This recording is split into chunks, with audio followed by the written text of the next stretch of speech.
You are experiencing the Knuckleheads of Liberty podcast. It is May 25th, 2023, and welcome to the Knuckleheads of Liberty, where we are bringing you the people and the organizations fighting for liberty around the country and in your region.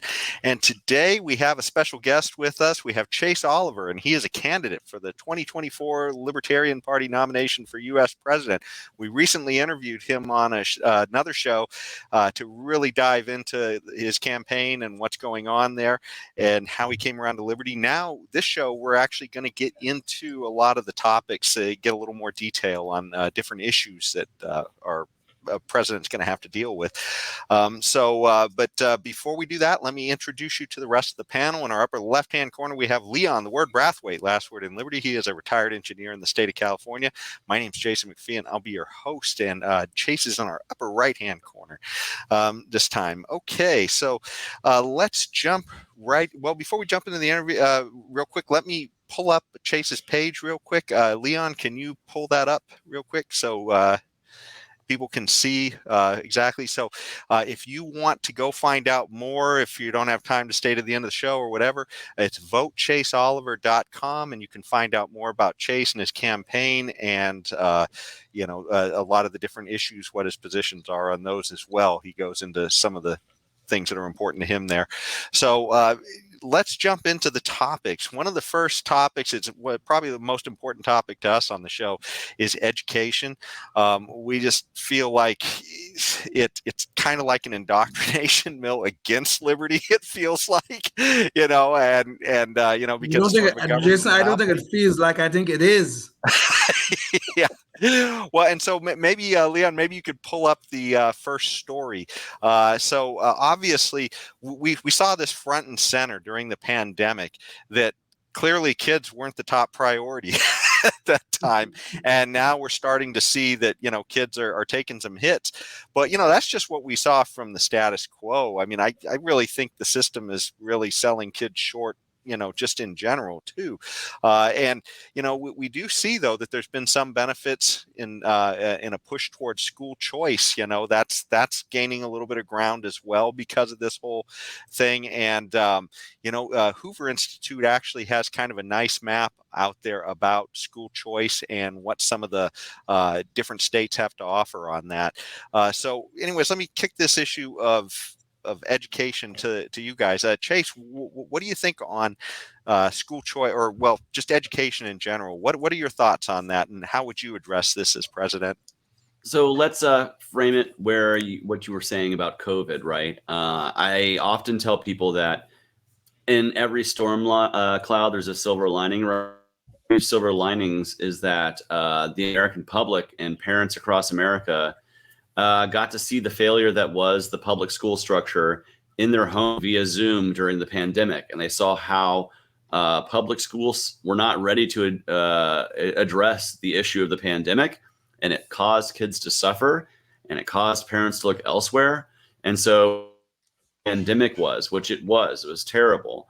You do have to look at the few things that created positivity out of that. And one of those is the increased support for alternatives to the public school model. I say I support as president eliminating the Department of Education, returning that funding back to the states, and allowing education to hopefully get as localized and decentralized as possible. And within that, the reasons for that, we always hear about how this helps parents and students, right? It gives parents more control. It gives students more choice and more avenues for success, less cracks to fall through than the one-size-fits-all public school model.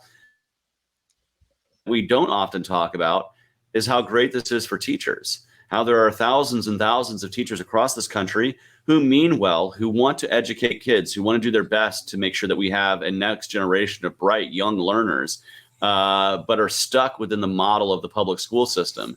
They know they can teach better than what the curriculum says. They know there are better ways to break through and get through to their students and turn them into critical thinkers long term. But because of the way we've structured schools, they're not able to do that. And so when I talk about freeing up education, I don't just talk about it as a good thing for parents and students, which it is. I also educators. And to that end, I support the idea that if you're going to spend taxpayer money on education, it should be funding the students themselves and not necessarily a system made up of a government structure and administrators. So I support school choice bills. Ideally, I would like to get to a point where there is no public money and no, like there's no traditional public school structure, that we just have a marketplace of education. But that's going to take time. And ultimately, creating school choice as an avenue helps parents, particularly homeschool and unschooling parents who want to teach even outside of the private school structure. So if I understand what you just said, Chase, you are saying that if we want no public funds in education, that means every parent will have to fund their kids' education at their means, at the level of their means. That's what you're saying, right? So that's the minarchist ideal, but really what I think is possible is for us to actually just no longer have a public school model, to have a full school choice model that is funded by the taxpayer. I think that's where we're at as a country right now. And in doing so, you create a marketplace of education so that over time you can wean that system off of the public dollar. But really, ultimately, what we want to create as much marketplace competition as possible. And like I said, so if we're going to fund education using taxpayer money, which at different levels can debate that or not, but if we're going to be using any taxpayer money, it should be funding the students directly and not the school systems, which is what we're currently doing, which allows us to have these bloated mass bureaucracies in terms of school boards and administrators, as opposed to money going to teachers and into the classroom. I mean, I certainly agree. I certainly agree with you in terms of funding students and not systems. I totally agree with that. But do you see that, even that, I mean, the funding of students and not system, do you see even that as some violation of libertarian principles? Oh yeah, by no means is that what I would call the minarchist ideal of where I stand. But I would say that's how you start the transition over there. Once you have a marketplace in education, then the conversation gets to, well, how can we reduce the amount of taxation that goes into that marketplace? And as you reduce that, you're going to see people like charity organizations, scholarship organizations, grants. These are things that are going to be starting to give into students. And you really start that at the highest levels, the 12th graders, the high school level. And you start peeling that back towards where you get to primary education. But ultimately, I think we need to have as many avenues to options outside of the public schools exist currently. And you're seeing legislation, I think it's like 35 or 40 states already, that's moving the needle towards more choice in education. And we don't need to stop, stand in that way. I want to just say in Georgia, right, Republicans talk a good game, but 2 years ago, they stalled their school choice bill. Some flyers got sent to their fledgling members, and so they didn't enact more school choice. They didn't increase the amount of money that goes towards education, and towards outside of the public school system model. And that was because, and this was 2 years ago, that was because the speaker at the time was a little offended. He's no longer the speaker anymore. Unfortunately, he passed away, actually. May he rest in peace. I don't want to speak ill of the dead. But now it seems like school choice is like back on the menu for our legislature, and we need to support those ideas that increase liberty. One of the things I really like that I heard you say too is it's about convincing the teachers too that there's something there in it for them as well, because one of the things we constantly hear is this lament that, well, my gosh, a basketball player makes X million dollars and a teacher only makes so much money. But part of the reason for that is because it's not a competitive market, and that teacher is locked into an audience of 25 or 30 students versus that basketball player is locked into a much larger audience. So by freeing up the system and letting people play with this, I mean, you could have some $1 million earners as teachers in the future if people are allowed to experiment. And maybe that's part of the carrot that has to be held out here. I don't know. I know for a fact post-COVID there are a lot of teachers who are making a lot more money by teaching pod education, by being a private educator for 5 or 6 families, as opposed to being a public school teacher. They're making more money and having more freedom to do that right now. So there's nothing that says in a truly competitive marketplace that teachers won't prosper. And again, not just in prosper in the dollars, but in prosper in being able to teach in a way that they know is effective, towards educating young minds and not just preparing them to be like the next line of factory workers, right? Yes. Automatons. We want critical thinkers. We want people who are going to be looking at the world and trying to find solutions, and not just merely like, hey, how can I be a cog in the machine? New machines and better machines that operate, with less, with less energy and more productivity, right? Like we want to prosper, and to do that, we have to have an educated generation. And right now, Yes. COVID has put a major hit on so many young people, and we can do better. Well, this is a good segue. And that to me is one of the great failures in the public schools right now, is that we are not producing, from the public schools, we are not producing critical thinkers. People are not being indoctrinated in all sorts of left-wing ideas, as far as I can tell. Well, that is a big problem. That's a big problem. Go ahead. I'm sorry. And here's the other thing that a marketplace of education creates. We need to also reject the idea that right-wing indoctrination needs to be happening in this country. Good point. That pendulum can swing very easily the other way. And the way we fix that is we remove the dollar incentive and the ability for government to weed its way in there by creating a marketplace. Hey, if you want to go to a school that has more of a left-wing bent, cool, put your money there. If you want to have a school that has a little bit more of a right-wing bent, and that'll be solved in the free marketplace and the free exchange of ideas, as opposed to requiring that government require that one ideology or another be taught. And that's one of the things that I talk about a lot when it comes to like culture war issues, for instance, right? I talk about the need for a cultural ceasefire, that libertarians are the only ones who oppose war at every level. We oppose actual wars, we oppose drug wars, and we should oppose culture wars, because at the end of the day, the culture war is two sides saying, government needs to enforce my way of life, or the government needs to enforce my way of life. And we as libertarians say, no, we can just live our lives as free exchange of ideas and culture, and may the best one kind of flourish, like anything else happens in a marketplace. And so long as violence isn't being used to push one or the other, cool, everyone can live in peace as their own selves. We're the only political philosophy that can be that arbiter of peace. And so it's more important now than ever in voice in our elections, and particularly at the presidential level.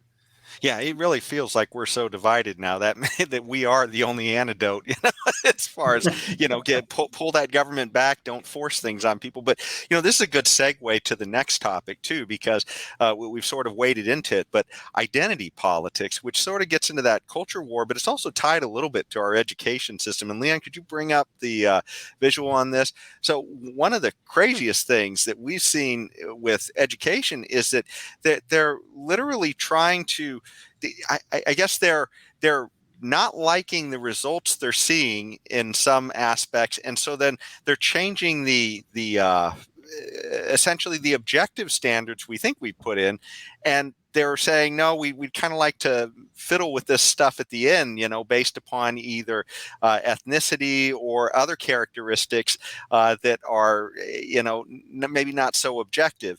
And so would have nothing to do with your productivity as a human being. Go ahead, Jason. Sure. And it's not just education. I mean, we certainly see this with the University of California sort of been leading the nation in this bad way of pulling out objective metrics, I guess, of things like the SAT test and others. By the way, it's kind of weird because they're claiming that these are culturally biased, yet foreign students seem to do pretty darn well on these things against us, which is kind of a statement that, well, how biased could they be? But on another, I was one of those students, Jason. If you know. Okay. So let's talk about, like, as you said, identity politics here, and particularly what you said there with college admissions, right? Or with the objective measuring of, right? I don't think that it's necessarily wrong to say, hey, maybe this isn't the best way to measure something, this particular test. But I also don't think that the best way to solve that is to be like, well, let's throw immutable characteristics into the mix, because that, as you said, does not have any real bearing on, how student, how well you're going to be your aptitude for whatever particular course of study you're looking to join. Those things really shouldn't matter. And I do believe in, if there's ways to expand upon how we choose students beyond just the SATs, because, the SATs, I guarantee you, are not the best way to measure the aptitude of a student. But if you want to improve upon that, you can do that without like going, okay, well, we have to fit this certain quota, or we have to do this, or we have to abide by this, or we have to change the standards for different people. I think that's kind of a little wrong to do. And I say this as, somebody who is I'm LGBT, so I am a group in this country that would probably get a slot in said quota system. But I just don't think that that's maybe the best way to go about that kind of stuff. I think, again, if you want to improve about how we pick college students, by all means, do it. But that's not the way to do it. And as far as identity politics, I think far too often government and the people who are in power, the duopoly, seek to use our personal identities and the things that make us different from one another as ways to create conflict with each other. And I'm somebody who is actually glad that I live in an extremely diverse world in terms of diversity of thought, in terms of diversity of culture and faith, all those things that make us the wonderful melting pot that the United States is. I actually love that kind of stuff. And I don't seek to use those characteristics to create division. I think actually it's our diversity that brings us together as a people, that every person is individually different. We're not a bunch of lemmings, right? And no two people are exactly the same. And that's what makes humanity great. That's what makes living worth living, is the diversity of life. And I just want to say, I don't understand people who seek to use differences of identity as a cudgel against other people. And that goes, I believe that kind of collectivized hate or, bigotry is just really wrong to do to people. And it's antithetical to liberty. And so I believe, in true market equality for people.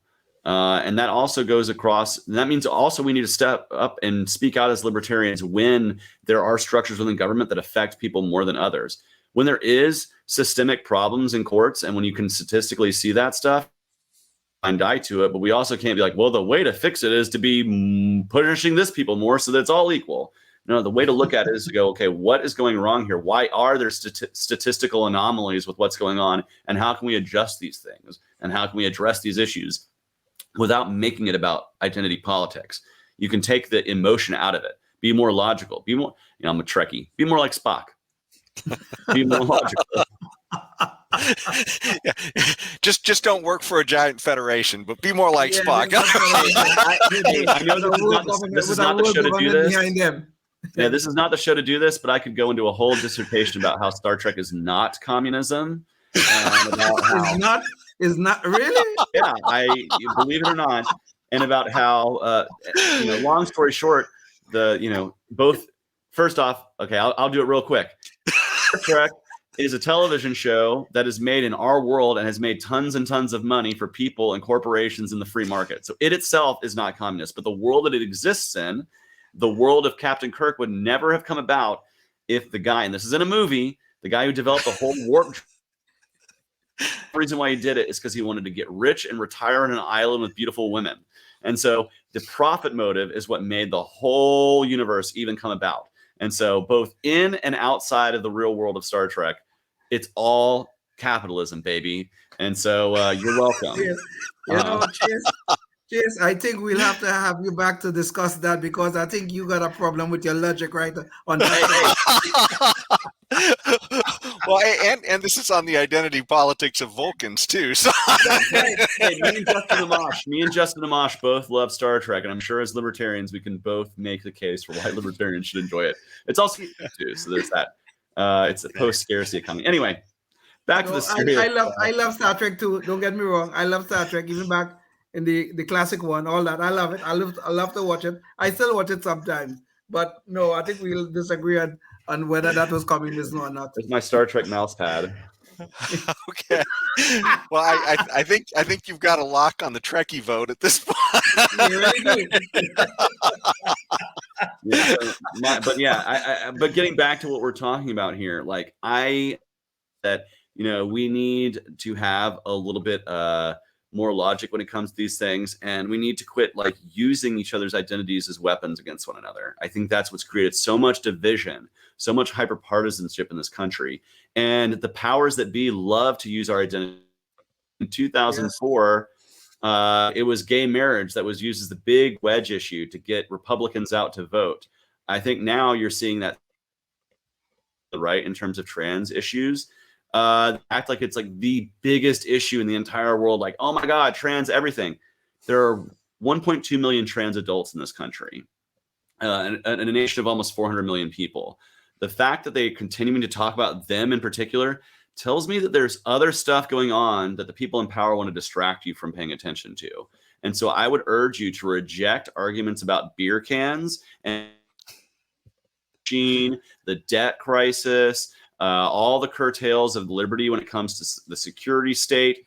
Focus on that and not on personal identity. This is part of the cultural, ceasefire that I talked about earlier. Let's focus on the real important. Chase, I have no problem. I have no problem with trans people adults trying to live their lives as they choose. Okay, I have no problem at all with that. But I have a real problem when this thing start to go, when children are being taught trans issues, when they are trying to tell children that they could be a boy or they could be a girl when they are not. I have a real problem with that. And so I cannot see how. So we might have a difference of opinion on this, but I can say, I'm 37, 20 years in school. I was in high school with a trans man. It's not a new thing. It's newly noticed, and I would say it's talked about more. And I think in regards to schools, we need to have school choice. You can pick whatever school how's going to teach whatever. That's the immediate way to solve that problem with schools. People can choose that stuff, and the marketplace will react how it's going to. But when it comes to the fact that trans young people exist, gender dysphoria does exist in young people, and the way we have to approach it, just like so many things in life, has to be done on a case-by-case basis. Are there parents who are trying to push this stuff on their kids? Yes, I would argue that probably exists in the world. Do I think that that's most parents of trans kids? No. Of them. And I know that they're just trying to help their kids and try to navigate this very complicated world, and they just want to see their kids happy and healthy. And they didn't ask for it either. That's the other thing that you're going to hear when you talk to parents of trans young people. They did not ask for gender dysphoria in their kids. All they're trying to do is do what's best for them. And I think that the best mechanism for that is not regulation by the state. The best mechanism for that is for doctors to have a say-so, and for other experts to be working with parents to find the best course of treatment. And that does not mean surgeries, by the way. Surgeries are almost non-existent for people under 18. But I would say the same thing if I were a parent and my kid wanted a surgery. The same thing that if my kid came to me and asked for a nose job, I would say, maybe wait till you're an adult to make that decision, and don't have me make that decision for you. Like, you need to wait till you're legally able to make that decision. But with regards to other course of treatment for young people, that has to be done on a case-by-case treatment. And I'm certainly not a doctor, and neither are the people who sit on government boards, and neither are most members of Congress. And so they're not the people I trust. It's going to have to be medical experts that I trust, certainly if I had kids and with my nephews and nieces. But that doesn't mean that schools have been approaching it as also the best way either. I do think there's actually a middle ground there. That so many sides, because of our hyperpartisan nature of our politics, refuses to see that middle ground exists. And I think we as libertarians need to be speaking out for so many things, not just on this issue, but on so many issues, that things need to be taken on a case-by-case basis. It's what minimums for justice reform. Because when you have mandatory minimums, you take that power out of the hands of a judge who is, nominally supposed to be educated on these topics and know what this is about, to be able to make that judgment decision for, okay, this person committed this crime, but they've never committed another crime before. It happened because of this situation, so I'm going to reduce the sentence. Or this person is a habitual person who continuously does the crime and they have no remorse for it. I'm going to give them the maximum sentence. That's those kinds of case-by-case thinking That needs to happen all the way in our politics, and not just about any one issue or another. That happens across it. And so much of the hyperpartisanship we have is us refusing to address by case basis, and that's kind of where I stand on all those issues, but in particular, Leon, let me jump in, because otherwise we're not going to have time for the other topics too. No, with it, just to nail it down though, one thing I really liked that you said is that, hey, you get government out of a lot of this, a lot of these problems will get a lot smaller, and whether that's school choice or whatever. But one of the things that government can't seem to stay out of is our privacy, and it's just all over now. The fact that it is jumping into our social media, trying to regulate what we're saying there. It is. Oh, Leon, can you bring back up the visual there, because we were just looking at here. This is an article about the Twitter files, and that's Matt Taibbi and Schellenberger both testifying in front of Congress about that. And of course, we even saw when you said in another show, I believe it was our other show, that you'd get rid of Department of Homeland Security. I mean, that literally was what they were trying to put a Ministry of Truth in, the idea that they were going to have somebody who would tell us what was true and what wasn't true out there online, which is just absolutely obscene. Well, I mean, they were trying to do it overtly. It got killed there, but apparently they were doing it covertly by going around the back door to a lot of this social media. So what do you think about that, Chase? And what would you do about it to try and rein in the government's, I guess, invasion of our privacy and attack on our free speech? Yeah, well, in terms of invasion on privacy, like, it's nothing new. It's been going on for, my entire life and then some. This really got turned up on steroids post 9/11 with the Patriot Act and the ability, for the NSA to just collect metadata on every single person, everything they do. These kinds of things were never really pushed back against, because we were kind of in the panic of 9/11. We're clear-eyed now, and we understand that these things are major abuses going on, and we've had giant whistleblowers kind of telling the story of how our information is being used against us. Now, if you own a private social media platform, hey, if you're Donald Trump and you own Truth Social, you can ban whoever you want, and you can stop whoever you want from on your platform. That's your prerogative. If you lose money on it, well, that's what happens to you when you limit your customer base. But I am totally against the powers of government trying to push those levers, or pull those levers rather, and try to control the information that exists online. I think it's very dangerous. And I think when you see things like Ministry of Truth, like Orwellian is like just the base adjective you would use for that, right? Of what that is. And we need to push back against that. And again, of having a libertarian presidential candidate is so that we can push those ideas into the conversation and hopefully get some pushback. And here's the deal. If we're to not win, but every idea that we had gets more and more traction and we see more and more freedom from that, that's a win in my book. But really, I got kind of started doing this to oppose the growth of government post 9/11. And part of that was the national security state that curtails our privacy and keeps us under all the time.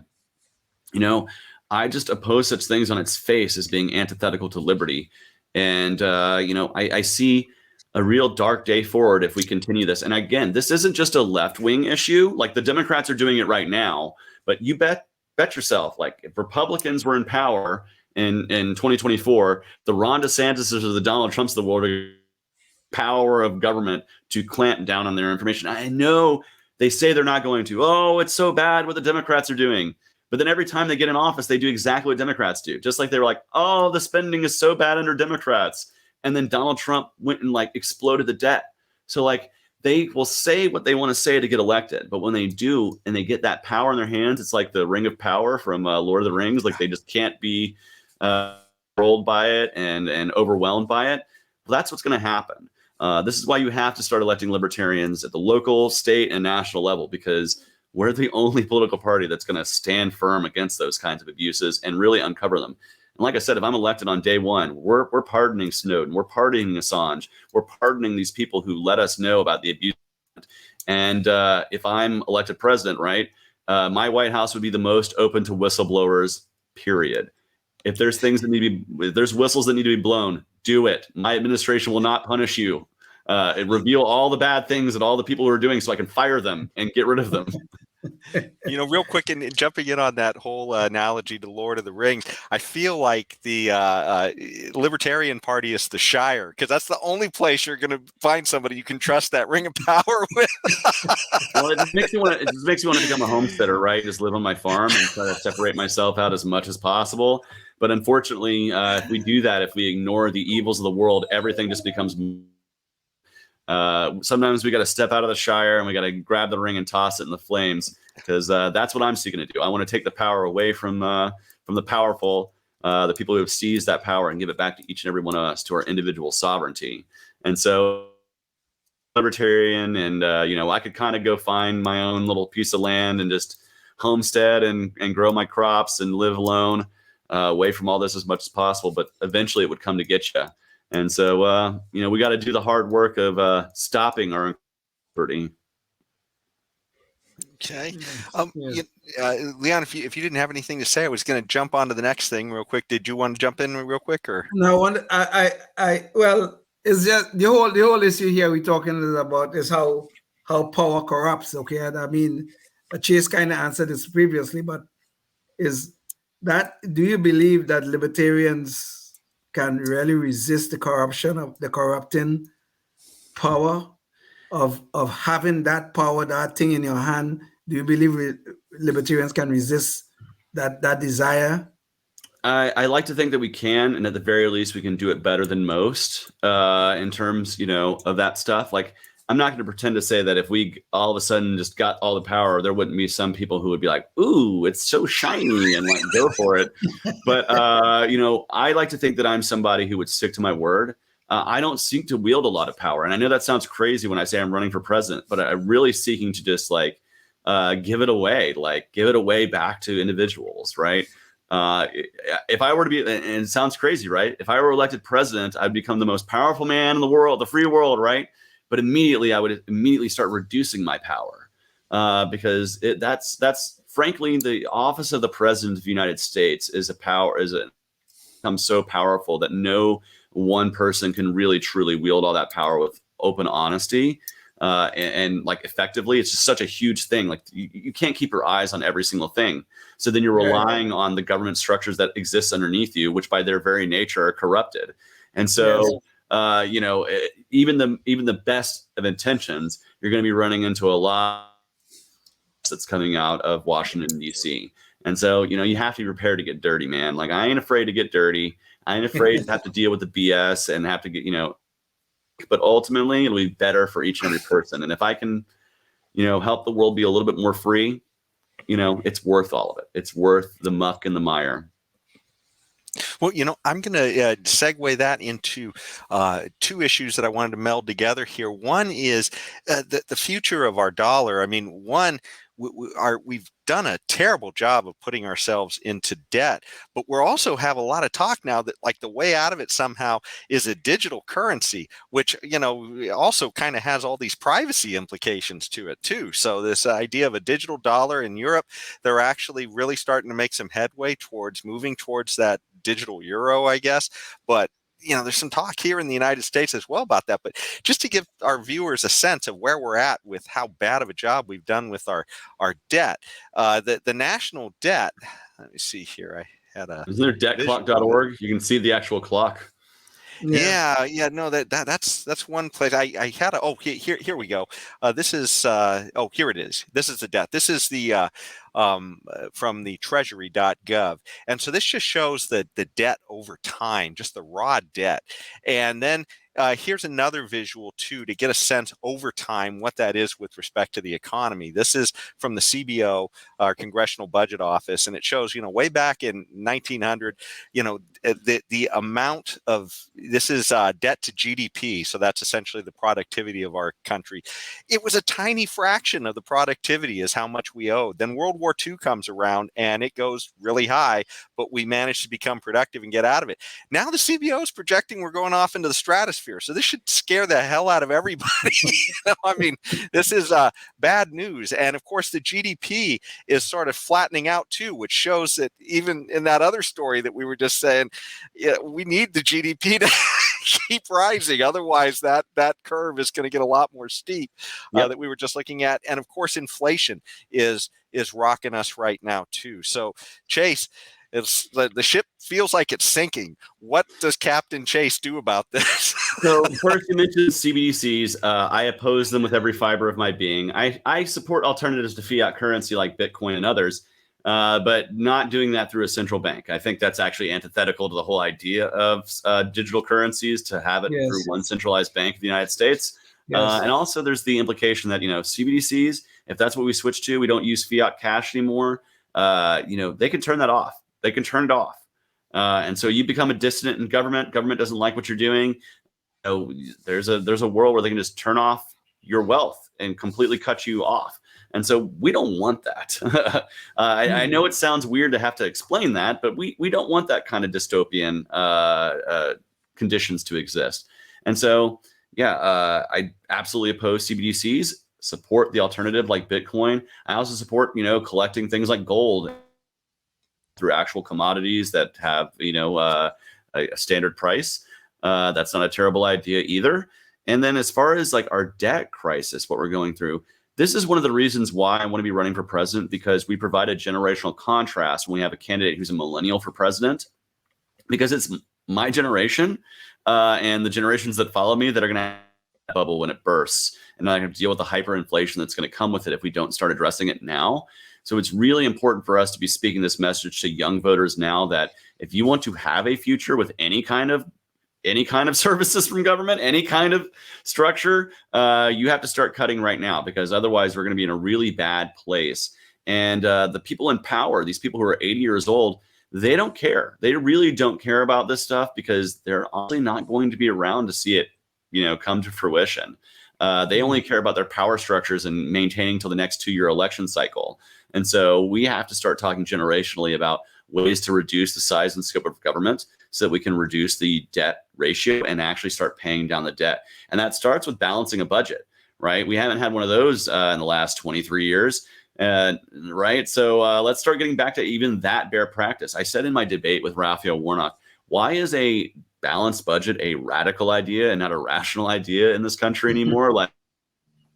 And why can't we go back to the idea of like, hey, we need to spend less than we take in. Like, why is that a radical idea? Why is that crazy? It's what every single person has to do at the end of their month, or else they run a debt up and they get into a crisis. We don't want to have that as a nation.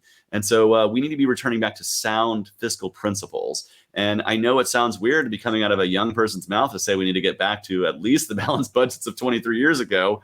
But we do. And the way you get to that, by the way, is not by raising taxes. There's no way at this point, because they have messed it up so bad that there's literally mathematically no way at this point to be able to revenue ourselves out of this crisis.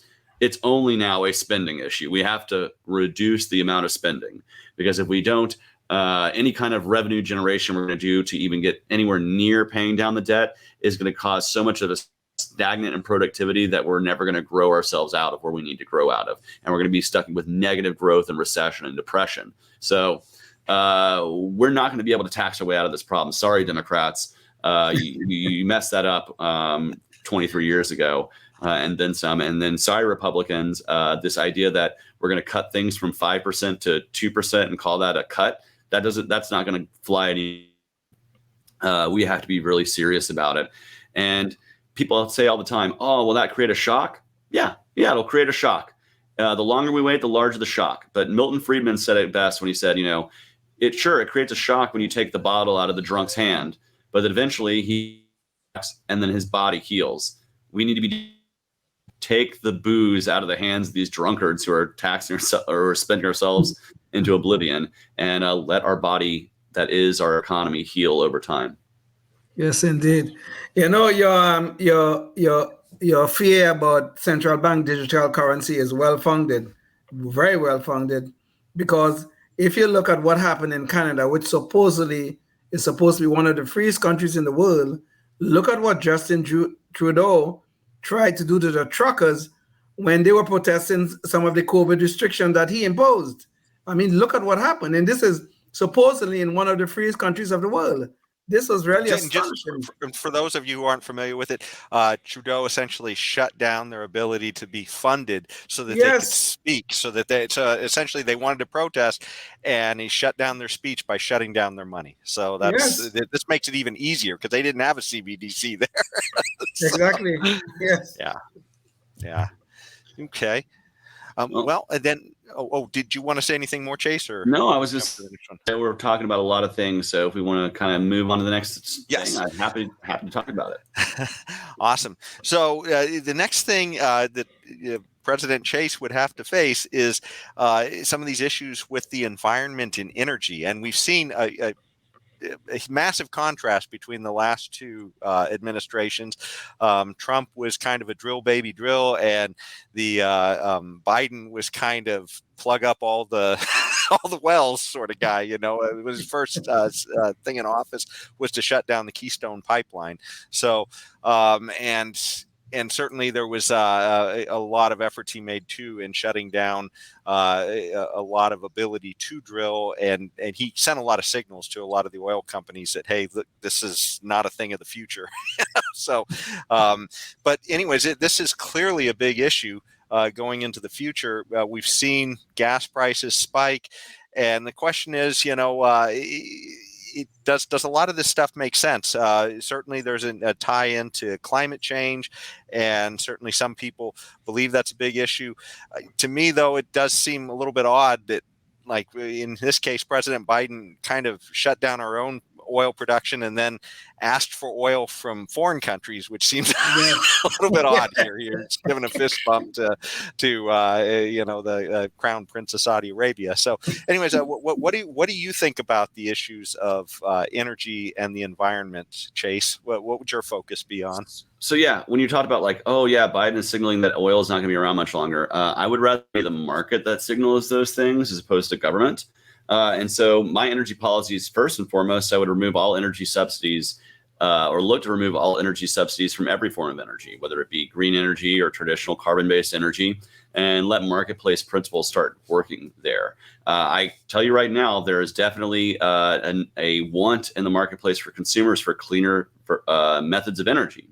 So I think, and when the marketplace actually starts reacting in a free market practice, you're going to start seeing carbon fall by the wayside over time. Like, it will not be the dominant form of energy.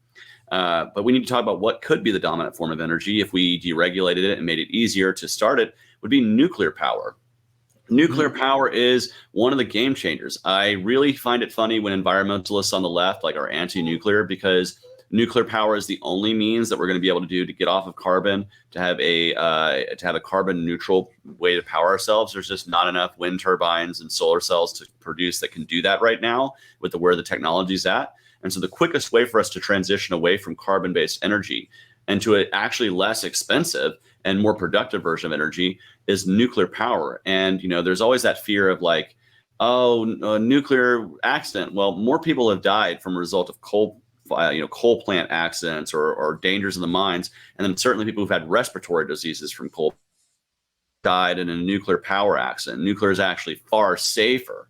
And so when it comes to even the safety standards, nuclear wins on that front too. And of course, we've developed certainly new technologies than the old school 1970s cooling towers that you see in popular media and that you think of like Homer Simpson works at the nuclear power plant. That's like 1970s looking stuff. We have much smaller facilities that can have much higher output if we just deregulated the marketplace and allowed that to flourish. So I'm optimistic about our future when it comes to energy and when it comes to the ability to power ourselves. And that's because I see a broad marketplace and a broad consumer interest in these things.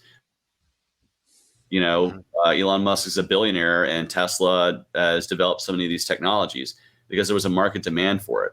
Now, he did get a lot of government subsidies, right? I got asked about that in my debate. And I said, ultimately, when free money is in front of you as a businessman, you take it. But if that wasn't there, I just think absent those subsidies, I still think there would be a desire to develop an electric car and a desire to develop alternative methods to store and use energy. And so that marketplace would still exist. It would just require Elon to put a little more of his own skin in the game as opposed to taxpayer money. And I'm sorry, you're a billionaire. You can afford that. It's my same policy with sports stadiums. Billionaires can afford those, not taxpayers. So deregulate the market so that nuclear energy can kind of take root and let the market do its thing. And we'll still use carbon and we'll still use oil. But ultimately, the market's going to transition us away from that without the need for ham-fisted government regulations to make it happen. And of course, if that's the way we do it, it's going to be done inefficiently, more expensively. It's going to take longer. It's going to be dirtier. So let's just do it the better way. Are you open to any ideas like of a pollution tax potentially to help, put a price on the pollution to spur the market towards some of these things? I've heard about those ideas. I'm really weary about how much that's actually going to spur the development as opposed to just people finding out ways to cheat on the tax, and to work around it. I really think that the best action is going to be letting the free market do these things. But that being said, there is an area where property rights come into play here. If you're poisoning someone's land or poisoning the groundwater that thousands of people use, you're allowed to sue you in court. And they're allowed to seek damages for that because, you're affecting their property with what you are doing. You're effectively committing some sort of transgression against somebody. And that, again, is why we have courts to adjudicate these things. So I would say the best way to address polluters is to remove tort caps on polluters. And so that way, when they're sued, they really get hit with really large sums of settlements or damage. Encourage further businesses from doing that in the future, as opposed to slap on the wrist judgments, which we get when we have tort caps. Okay. Leon, did you have anything before we move on to the next one, or? No, that's fine. You can move on. That's fine. Okay. Well, for the next one, then, this is a big issue everywhere, but especially here in California where we are out of, and that's homelessness. And it's just crazy. Leon, could you bring up the visual on this? This is an image from, I believe it's from near Oakland, California, but I'm not sure. There's just so many places like this in California. It's sad to say that, you could mistake a lot of them for places like this. But this is just crazy. I mean, we're seeing this pop up everywhere. It's not something of just the last few years. This has been kind of cropping up over a decade or two, but at least it's sort of been building. But it just seems to be absolutely going nuts now. Here's a story from near San Francisco where there was literally a line of people living in RVs that went on for miles, and so it's not just people living in tents, but people living in their cars and lots of other places. And here's a map from HUD. It kind of shows the scale of the problem and where the problem seems to be the worst. The darker colored states tend to have the bigger problems. You can see it sort of leans to what we would consider the blue states are actually have the bigger problems with outliers like Alaska. But anyways, Chase, what would you do about this? Because this is like, I tell you, you can hardly go, run a business without somebody sleeping in front of your door. I guess nowadays. First off, we need to approach this issue with a measure of empathy, but for the grace of God, any one of us could be on the streets and having to live without a home.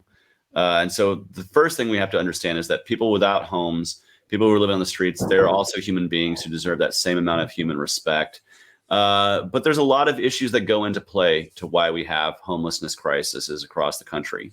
A big part of it, and I will say there's no one federal solution to these things. But let's talk about what are some of these factors. First is in some of our major urban centers, zoning issues in terms of multi-family unit living and things like they get regulated out of the marketplace. Many places building tiny homes has been regulated out of city centers because they don't like the fact that they have these small little tiny home villages around that can provide transitional housing to get people off the streets. And so that's one of the first local issues that you can deal with is the fact that we have be single family and residential zones as opposed to being able to build those multi-family unit living.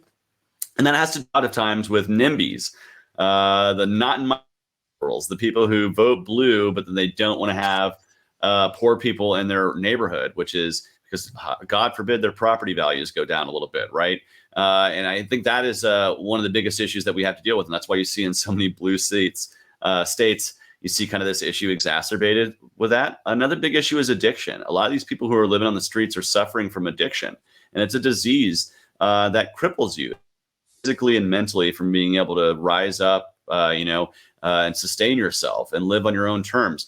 And the way we can address that, again, is a lot of that is harm reduction strategies, helping to develop trust with those who are suffering from addiction by providing them the means to OD, giving them access to be able to test their drugs so that they know that they're actually using what they're using and not something that's cut with fentanyl that's going to cause them to have an overdose, and create that level of trust and those avenues to reach out. So when they are ready, not everybody's ready to admit that they're an addict and start finding that avenue to help at the same time.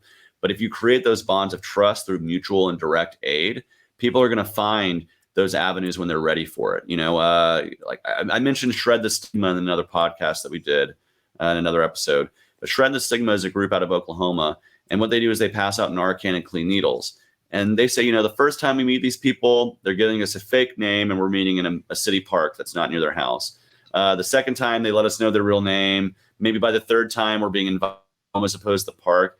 And by the fourth time, we've developed that trust with that person so that when they say, oh my God, enough is enough, I want to get off heroin, they go, hey, that guy who brought me the clean needles is an ex-heroin addict. I bet he can help me get off of it.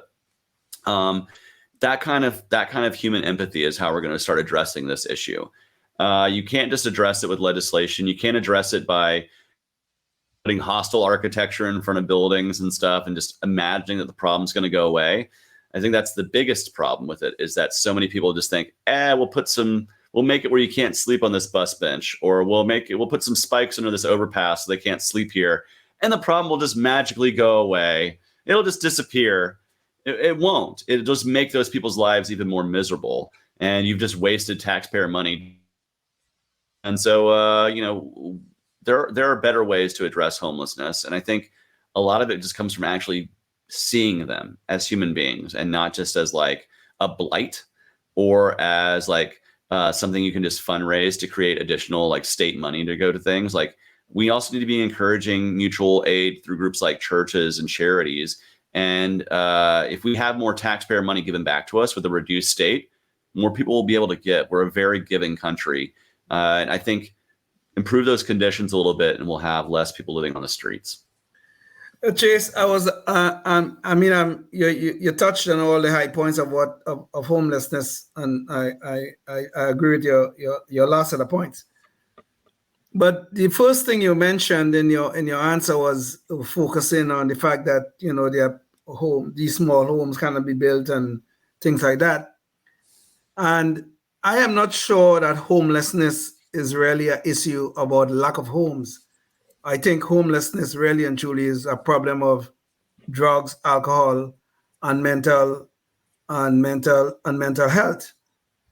And your last part of your answer will certainly speak to that point. But I want to be clear, when you speak about the issue of not being able to build small homes and that kind of stuff and things like that, do you see the lack of homes as a major part of the problem, or is it the drugs, the alcohol, and the mental disease, which we should be trying to help these people with, which I totally agree with?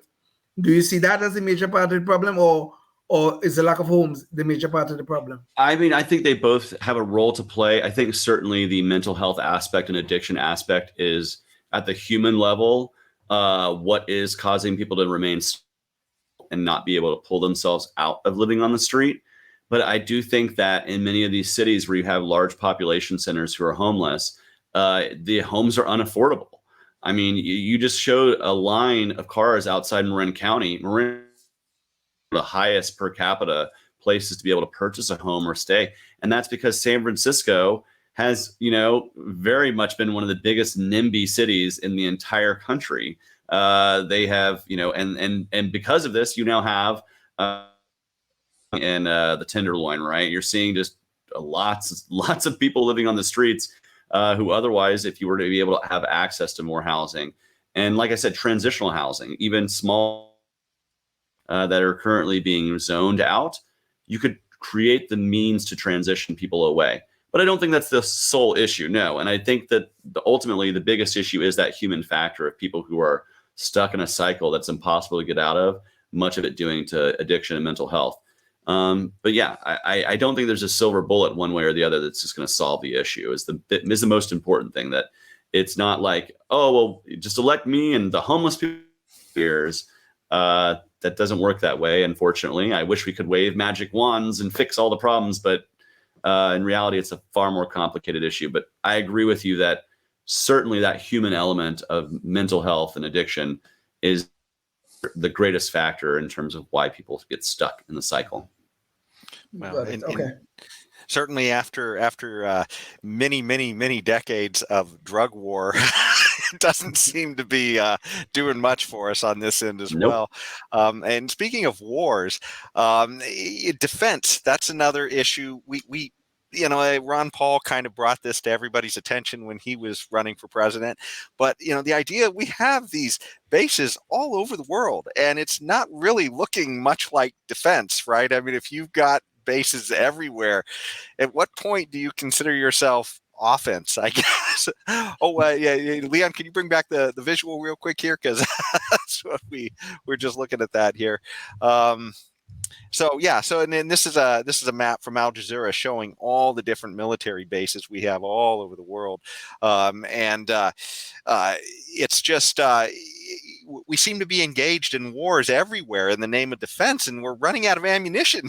I mean, that's how much we seem to be engaging ourselves in all these things, and we seem to be doing pretty bad job of it too. I mean, we recently pulled out of Afghanistan, and not that it wouldn't have been a good idea to get out of Afghanistan, but about the most ham-handed way a government would take somebody out of a country. We had people falling off of airplanes. So I just can't even imagine, wanting this government to have more military impact around the world. Maybe we ought to be pulling back. What do you think, Chase? What about the whole defense issue and our footprint? I got started opposing war. That's how I got started in politics. And so it's no surprise that I'm for reducing the military footprint all over the world, and thinking that we can do better with diplomacy than doing it with bombs and the barrel of a gun. Broadly speaking, I think that's the easiest area of discretionary spending that requires cuts, right, is the Pentagon. It is a huge, massive discretionary expenditure, and much of it is redundant.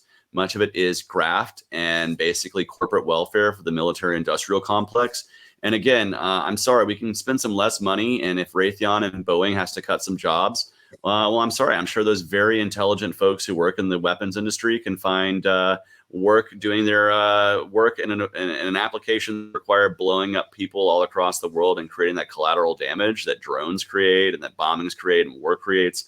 So I feel no pity for saying that we need to reduce our corporate welfare in that area. I'm sorry about that, but I'm anti-war to the core. I think we will prosper better and be truly the leaders of the free world if we're doing that diplomatically and not at the threat of, hey, we're just going to blow you up if you don't do what we say you're going to do.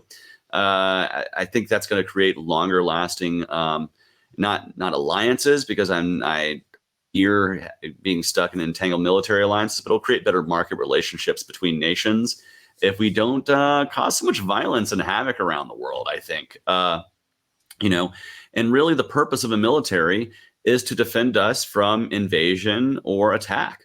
And I think, we can do that with a much smaller footprint than right now. I think we spend as much as like the next 9 or 10 nations combined, and like 8 of those nations are allies. So really, what are we doing here other than enriching people who, have their hands in their portfolios in the military industrial complex? So again, I won't be their favorite president, but I will certainly do my part to reduce the amount of corporate welfare they get. And are you Chase? Are you against all wars? Pretty much any war that does not involve us getting directly attacked, I would argue, the last war that was justified was World War II, and we didn't get into it until we were directly attacked. There was already a big war going on in Europe, and we didn't go, we just need to jump right into that. We said, we can help our allies by Lend-Lease and other things, but we don't need to commit troops until we got attacked. And then we jumped in, and then we did what America does, and we kicked ass. But before that, we didn't get involved in World War II. I think that's a better policy for us to be having as one of non-intervention. And at the same time, I think we need to be the compassionate people around the world. Let's look at Ukraine, for example. I don't support sending tax to Ukraine, but I think if you're a private citizen, you want to put money over there, or hey, if you want to go over there and fight, go and do it. That's your prerogative, not mine. But I think not one taxpayer dollar should be going to fund it. What we should be doing is saying that any Ukrainian that wants to get out of the war zone and become a refugee, or any Russian dissident who doesn't want to be forced into the Russian military to go have to fight in Ukraine, that come here as a refugee, we'll let you in. We will be that beacon of freedom to the world. We can send a far better example about peace in the world if we just did that and made that our policy, as opposed to continuing to fund the war machine. And I mean, I could understand your sentiments, but in the world that we live in, there's evil in the world, and I understand your position that the military footprint of the United States should be pulled back somewhat from external activities. So what do we do? I mean, the reality is there's evil in the world. What do we do about the evil in the world? Or if it don't affect us, we should do nothing. Or what exactly is your position on that? Well, there's always going to be evil in the world. There's evil within our own country, right? We're not going to eradicate evil militarily. But when you see bad actions going around the world, you have to be you can speak loud and clear against these issues. You can condemn these issues, and you can assistance in terms of, and this doesn't have to come from our nation. It can come from the individuals in our nation who contribute to these things. But you can provide aid and support and medicine and food and all kinds of things that aren't military. Mark Hamill, and you want to spend millions of dollars, you want to buy some drones to go fight the Russians over there, I don't believe I should stop you from doing that if that's what you really want to do. I have a real problem when we take taxpayer money out of people's pockets to go fight wars that they might not agree with. It's the same reason why I oppose the draft and selective service, because I think should the United States go to war, no one should be forced to go to war for the United States if they don't want to. It's why we have a volunteer army. And I think we need to apply that same around the world. Like, yeah, if there's evil in the world, contribute to an organization that's going to fight back against that, whether maybe medicine or other goods to help the people in need. But we don't have to do that using the national security structure of the United States. Our purpose of our military is to defend our country, to defend us. And that does not require us to be the world's policeman. In fact, I think when we get involved around the world, more enemies than friends, and it creates blowback. I mean, we funded the Mujahideen to fight the Russians in the 80s. And then lo and behold, that's what became Al-Qaeda 9/11 attacks, right? So like, even when we try to do good, like the people of Afghanistan were suffering under the Russians, but by us training and helping the people who fought back against them, we ultimately created someone who 20 years down the line attacked us. So there's always that risk of blowback. I think the better policy is to be peaceful diplomats and to encourage people to come to the but that's just my, and a lot of that comes from my faith tradition, being a Christian, is that I oppose war on the moral grounds of it. I'm a true pacifist. Yeah. Well, and it takes an awful lot of hubris too for people to be in this country and to assume they know what's right everywhere else in the world. But, one thing we do know from that debt stuff we were showing, that's the real thing we have to defend ourselves against, because that's what empires fall from, is when you corrupt yourself from the inside by just spending all of your money on empire and war. And so those numbers are just incredible. But and I would add really quickly, oftentimes there's also no good person in the conflict. It's just two bad people fighting each other, and who are both going to oppress human beings using authoritarian government. So sometimes, we're putting our thumb on the scale and there's like not even a good person to be supporting. Yeah, I often feel like in some of these situations, especially for the American taxpayer, they're in places they may have never heard of before. And so we're firing shots into places where we're just hoping to hit a bad guy, right? I mean, this is this is scary stuff, and those bullets collectively have all of our names on them, as far as the responsibility of those things going at other people. So I just terrible. But anyways, we are just about out of time. We were going to talk about immigration, but we did that on the other show we did with Chase, so we're not going to touch that. Real quick, I guess we'll touch on the gun thing since we're right. This is a good segue from defense.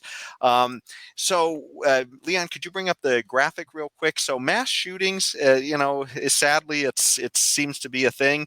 And this is just a chart from Statista showing the numbers sort of growing over time. It's not like huge numbers, but they're still, it is sort of a disturbing trend. And of course we had several mass shootings this year that got a lot of attention. But on the flip side of the coin too, we have the government putting their thumb on the scale, trying to hide data about how guns can be used to help people in their own defense. And in this particular story, the CDC had a story about good guys with guns actually, doing some good out there, and the CDC then got some heat and they scrubbed the report from their site, and that's one thing we kind of hold near and dear to our side. Our show is we have a segment when Tim is on called "Good Guys with Guns" regularly, so it kind of hits home with us. But anyways, what do you think about this, Chase? If President Chase comes in, I assume most people can kind of assume what probably the libertarian answer is, but let's hear it from you. What do you think the right policy is with respect to guns? Well, I am pro Second Amendment, pro gun rights, to no surprise, right? Like you said, that's pretty standard for a libertarian. But let's explain why I've come to that position. I come to that position by living my life and understanding that there have been times in my life when I would need to defend myself, and police would be too far away to make that difference. I used to work in a bar late at night. I'd be getting out at 2 or 3 in the morning with hundreds of dollars of cash chips in my pocket. And you know what else I had in my pocket? A means to defend myself. So if someone tried to mug me, because you know what? When it comes down to it, the police would not get there fast enough to defend me. And the same thing when it comes to my safety, right? I say as an LGBT American, I said this on my debate with Warnock, armed gays are harder to oppress and they're harder to bash. It's harder to gay bash a guy who's got a pistol on him, right?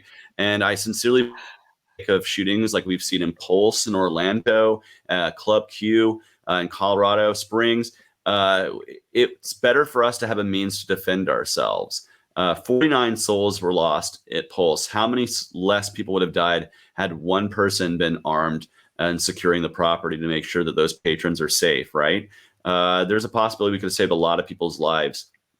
And so I am, without a doubt, going to be the most to a presidential candidate if I'm our nominee, certainly amongst the Republicans, Democrats, and Libertarians. And ultimately, because I see red flag laws as a violation of due process.